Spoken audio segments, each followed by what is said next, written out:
this is our final talk today. So Jinliang is from Google. He's going to tell us about how to optimize, how to improve training from compiler level. Yeah, thank you, Eric, Hector, for the introduction. My name is Jinliang Wei. Sorry, I'm not able to actually go there, but I'm glad to be able to talk to you here. I'm currently working as a software engineer at Google. I was Eric's student from 2012 and to 2019. So when I came to CMU for grad school, Eric taught me to work on machine learning systems to be able to scale up machine learning training so that we can solve larger problems using machine learning. At that time, I had almost no idea about what machine learning is, but I'm quite inspired by the kind of problem that machine learning can solve and the kind of problem that machine learning will be able to solve if you're able to scale up the model size and the data size. So I started working on large-scale training systems, and I have still been working on large-scale training systems now. So, today I'll be telling you about some techniques that we have done at Google in order to scale up deep learning training using compiler optimizations. I think Google has been doing a kind of unique and special route for scaling up deep learning training. So this might be interesting comparing to other approaches that other maybe academia or other companies that took for this problem. Yeah, so as system researchers or system engineers, we look for problems by looking at two trends. One trend is on the application side. So I guess this trend is probably already pretty obvious to the audience here. So that we already see the state-of-art model size increase rapidly in machine learning. This is true for natural language processing, but also true in other application domains in machine learning. With the increasing size with the increased size in the model size, we definitely need more and more compute power to train those models, and this requires us to be able to scale up training both in terms of requires more powerful hardware and in terms of more hardwares. Another trend is on the hardware side. I think many of you probably already know that TPU is Google's proprietary machine learning accelerator. So Google see this problem back in 2013 when they projected that if they are going to serve a simple deep learning application on CPU, the problem simply becomes unaffordable because it would have to double the data center fleet. So Google started designing this special hardware called TPU for serving machine learning inference. The main idea in TPU is to reduce the power consumption in serving machine learning workloads. So by using TPU, the first version, Google was able to reduce the inference cost by almost 10 times. So since then, Google has also applied TPU to training. So Google has been designing TPUs for both training and inference. So as you can see, in each version, each TPU has become more powerful, and which is shown by the flops per second, the flops per second here, and also many TPU chips are connected using high-speed interconnects. This is called TPU pod, as you can see in the last second column here. So as you can see, over time, the TPUs are becoming more powerful, and more TPUs are connected into a pod. So this means the hardware are becoming more powerful, and there are more accelerators that the researchers or engineers can use to train their models. But this also brings up the question for the software. We need the software to advance to be able to actually use the hardware advanced power to train large-scale machine learning models. So I think generally Google has done a pretty good job in advancing their software to cope for the advance in the machine learning application and also in hardware's advance. So this we can see this trend in some of the open benchmarks that that Google participate in. So one of the probably popular benchmark across the industry is called MLPerf. So Google has been submitting to MLPerf since 0.5, which I think is back in 2019, and Google has been submitting since then. I think in in 2000. Back in 2012, back in 2020, which is the first round MLPerf that I had participated in. So Google was winning the benchmark records in 6 out of 8 benchmarks in terms of fastest training time. And yeah, so basically this demonstrates Google has advanced its machine learning software to allow people to use their machine learning hardware to train models efficiently. So of course, those the benchmark here is only represents the standard benchmarks that people use to that people use to demonstrate performance, and there people. So this only represents a small fraction of the actual workload running on TPU, but this gives people out externally gives people a sense of how the TPU is performing in training machine learning models. So in terms of so on the software side, I think a major so a major technology here is the compiler optimizations, which play an important role in training scalability. I think Google has chosen a kind of unique path for scaling up its software, which is through the compiler instead of through many optimizations on the framework level. So the compiler I'm mentioning here is called XOA, and it's going to be open sourced as a standalone project onto the OpenXOA project. So XOA includes many performance critical optimizations, including fusion, layout assignment, and so on. But here, I only want to focus on a few XOA optimizations that are special, that are especially critical to scalability. So a quick background on XOA. XOA is kind of the machine learning. XOA is abstracted for accelerated linear algebra. It's the machine learning compiler that you can use for many different hardwares, and it also can be connected with different front-end frameworks such as TensorFlow, JAX, and PyTorch. So on the high level, XOA gives IR, which is called HO, an open source that's called stable HO. So the framework generates a program that's represented in this IR format. And then the XOA will be able to do, first is high-level optimizations, which is hardware agnostic optimizations on this IR. And then XOA can translate this IR using different backends to generate programs for different hardware.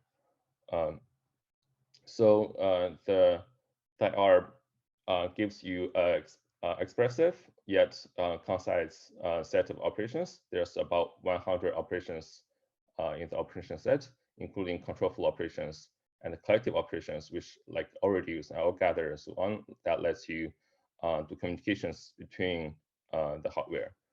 And the high-level optimizations transforms the machine learning program based on different kinds of heuristics, trying to improve the performance.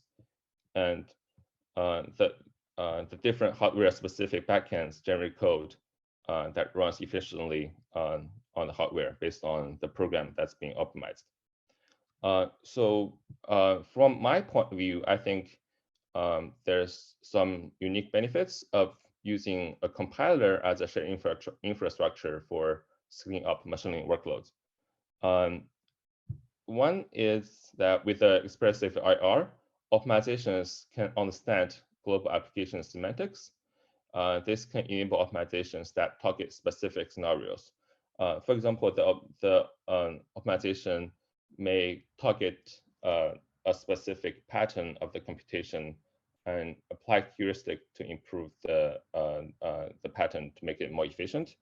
And also, because this is done at the compiler level, once the program is written, the user does not have to know what optimization is happening under the hood. It's very much like you read a Python program and you don't need to know what Python compiler is doing under the hood. User can get the benefits of performance optimizations almost for free. So also, like when the compiler implements a new optimization, there's almost like there's almost little to none code, almost little non-code change for the users to actually take advantage of the new optimizations. And also the optimizations are composable. By composable, we mean that you can apply new optimizations on top of existing optimizations without actually changing the user code. This is because we are customing programs, right? We can, we can, as long as the programs are valid intermediate representation, the compiler will be able to optimize them. This also provides a separation of concerns for the user. Low-level details such as partitioning communication will be hidden from model developers, and the model developers would only have to focus on the model architecture and the mathematics. And also, this also brings that common optimizations that the compiler implements would benefit all workloads without having user involved. So the rest of the talk that I want to focus on, especially three technologies. So one is automatic weight update sharding. The other is GSPMD, which is a general mechanism for partitioning machine learning computation across a large number of hardware devices. And third is pipelining, pipeline parallelism on top of SPMD. So for weight update sharding, the motivation came from data parallel training. Back in the days, data parallel training is the most dominant use case of TPU and the most common training scenario, I guess, like both industry and in academia.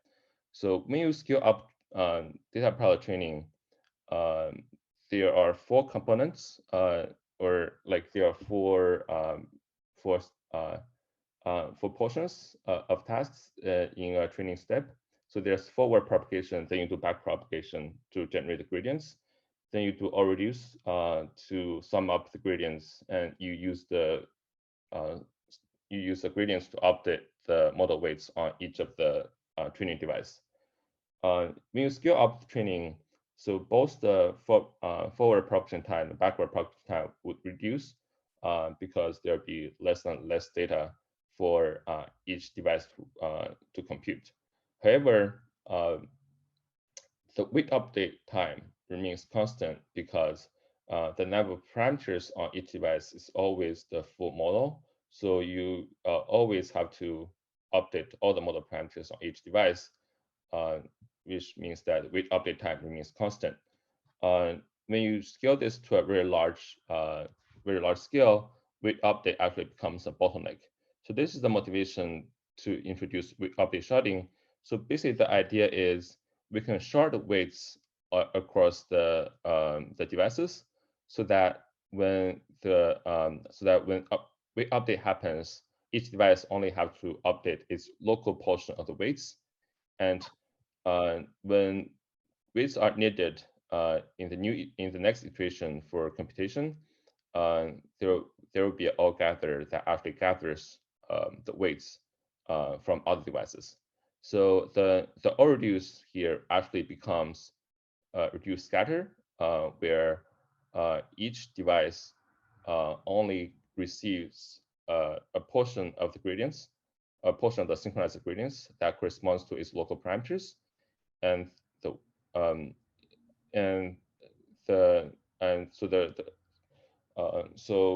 the total communication cost of the reduce is not changed. It's still it's still the same as doing all reduce when we do reduce scatter and all gather, but this allows us to reduce the weight update cost when scale up the data pilot training. So this was SPMD. Sorry, this was weight update sharding.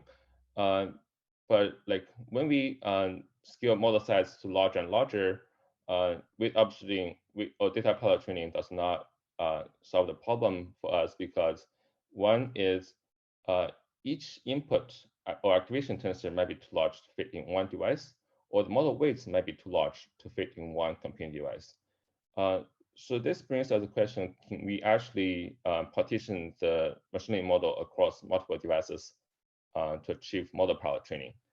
So that's when Google started working on the technique called GSPMD to partition the model across many computing devices. So GSPMD introduces annotation style in API for the user. So user can annotate a few K tensors in their program to tell the compiler how the tensor should be sharded. For example, the tensor could be replicated or could be tiled and partially tiled. Tiled means fully divided tensor across all the training devices that's involved. Or partially tiled means you can do partially replicated across some number of devices and partition the tensor into subgroups. So user only have to annotate a small set of tensors in their program, and XA will automatically propagate the tensor sharding to all the tensors in the program, and then transform the program to a sharded form. This allows TPUs. This allows users to scale their single model training to thousands of TPU chips while achieving high flop utilization. So there are actually some promising work coming from collaborations with academia, such as ALPA, that tries to automatically generate the sharding annotation instead of having users manually annotate them. So we can also build pipeline paradigm on top of SPMD as a special case of sharding. So pipeline paradigm essentially is that we are running a loop on each pipeline stage, going across different macro batches, so that we can essentially place different layers on different pipelining stages and run the loop across macro batches on each training device, on each pipeline stage. And we use collect commute to communicate between the stages. So this can be so that this pipeline paradigm can be achieved as a special case of SPMD sharding.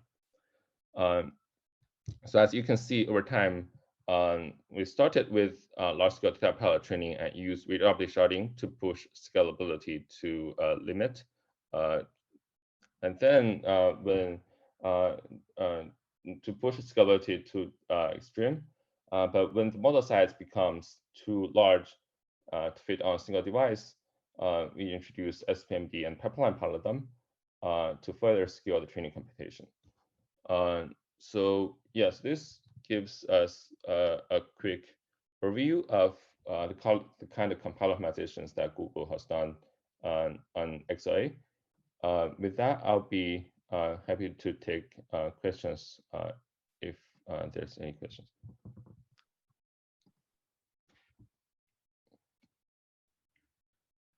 Hey, thank you, Jinliang, for also being so early for us from the West Coast. So Since this is the last talk, feel free to ask any questions you have. So I have a question. Jinliang, this is Chirong over here. My question, I guess, is less about the XLA stack and more about the fact that Google has this PyTorch front end, but specifically for TPU, right? And I've always been wondering if Google is able to compile that PyTorch down through the XLA stack to TPU, and XLA is ultimately can compile to other target hardware. What stops Google from forking PyTorch just to create a version of PyTorch that works on XLA, right? I'm a little curious about the reason why we have PyTorch for TPU, but not PyTorch through XLA on other hardware. So the question is about what stops Google from forking PyTorch, right? PyTorch is so are you suggesting that maybe it's the option for Google to adopt PyTorch as the main machine learning framework that we use at Google? Not quite. So the question is really that one of the reasons why the XLA stack isn't that common, even in as it could be, right? Is partly because if you're not running PyTorch on a TPU, if you're running on, say, NVIDIA hardware, then your options are TensorFlow or JAX. But the dominant use case is PyTorch on NVIDIA, right? So I'm just wondering if Google had the technical capability to create PyTorch for TPU, then what stops it from creating PyTorch for GPU on the XLA stack? I think this is mainly a question of how well XLA will perform or with GPU or so I think this is the more of a question of whether or not people invest put enough investment into XLA GPU side to make all the use cases work well. I think so far XLA has before XLA has been a part of TensorFlow, so it has. But I think what's going to happen is Google is going to open source XLA as a standalone project outside of TensorFlow. Google will try to invite contributions from the open source community into XLA and to be able to connect XLA with different front ends and different backends, so that other users who are interested in different front ends, different backends can contribute and also benefit from this common infrastructure. So I guess in summary, my answer to the question is yes, Google is trying to make XLA a more general solution for the machine learning compiler as a machine compiler for the industry as well, by making it standalone outside of TensorFlow. Because a lot of people are thinking XLA is it's only working for TensorFlow, which is not really the case. Gotcha. I do have one more follow-up question on that. Okay, yeah. Let's say now let's look to the future, right? If XLA is going open source, what does it mean for competitor projects such as TVM, right? Which kind of occupies that layer between like optimizers and hardware specific backends. Like, do you see like I'm just curious, what do you predict is going to happen when all of these compiler projects start to become open source? And then will it be a fight for dominance? Is there a specific niche that each of them falls into? Yeah, so I think this is an interesting question. It's of course, I think different compilers will have their own unique capabilities. Right now, I think we are probably still in the early stage of open sourcing all these compilers and see what it becomes. I think probably one thing is different compilers might have unique advantages for different workloads that they focus on. I think part of the reason that Google wants to open source XOA is to have different people coming from different application domains to contribute to XOA, so that XOA becomes more generally applicable to different workloads. But yeah, so it's hard for me to predict if there's going to be a single winner. I don't think there is strictly a competition of different compilers. It's trying to it's more like trying to serve the common workloads and trying to provide infrastructure for different users.